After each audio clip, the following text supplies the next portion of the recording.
Islamic সাংস্কৃতিক ঐতিহ্যে আর বর্ণাঢ্য আয়োজনে শুক্রবার জুম্মার নামাজ আদায়ের মধ্য দিয়ে পেনিসেলভেনিয়া অঙ্গরাজ্যের ফিলাডেলফিয়া শহরের ঐতিহাসিক পেনিসেলভেনিয়া কনভেনশন সেন্টারে মুনা কনভেনশন শুরু হয়েছে। 3 দিনের এই কনভেনশন চলবে 10ই আগস্ট রোববার পর্যন্ত। Torch bearers of Islam spreading the faith globally স্লোগানে আয়োজিত হচ্ছে এবারের মুনা কনভেনশন 2025। সংশ্লিষ্টরা জানান 20,000-এর অধিক ধর্মপ্রাণ শিশু, কিশোর, কিশোরী, নারী ও পুরুষরা এই কনভেনশনে অংশ নেবেন বলে আশা করা হচ্ছে। নর্থ আমেরিকার মুসলমানদের সর্ববৃহৎ এই কনভেনশন আগামী 10ই আগস্ট রোববার বিকেলে 5টায় আসরের নামাজ আদায়ের মধ্য দিয়ে শেষ হবে।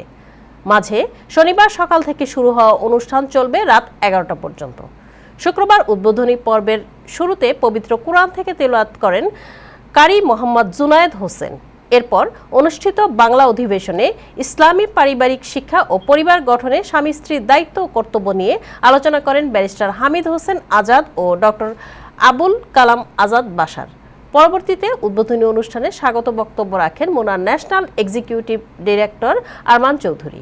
এছাড়াও বক্তব্য রাখেন নিহাত আওয়াদ, ইমাম Mohammad Ali, Safa Jarjour, doctor Osama Abu Arshad, doctor Ayman Hammous, Salman Mujahid, Osama Jamal ও মুনার ন্যাশনাল প্রেসিডেন্ট ইমাম দেলোয়ার হুসাইন।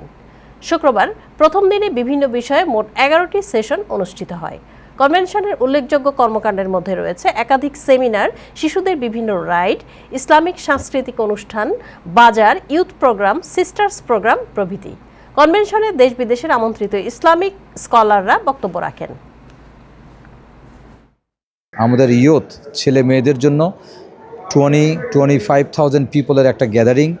এখানে বাংলা ভাষা, ইংলিশ ভাষায় ওয়ার্ল্ড ফেমাস স্কলাররা এখানে আসেন, প্লাস পাশাপাশি এখানে বাজার থাকেন, শিশুদের বাচ্চাদের বিভিন্ন রাইড থাকেন। এখন 3টা মেইন প্রোগ্রাম আমাদের সামনে এখন আছে। 1 নাম্বার হচ্ছে আমাদের মেইন হলে বাংলা প্রোগ্রাম ফ্যামিলির উপরে, আমাদের ইনঅগুরাল সেশন at 5:30, এরপরে at 9 o'clock Bangla session again in main hall, আর আমাদের sisters only entertainment session at 9 PM in room 121 ABC। আপনাদের সবাইকে ওয়েলকাম করার জন্য Pennsylvania convention centre is ready. আসসালামু আলাইকুম রহমতুল্লাহ।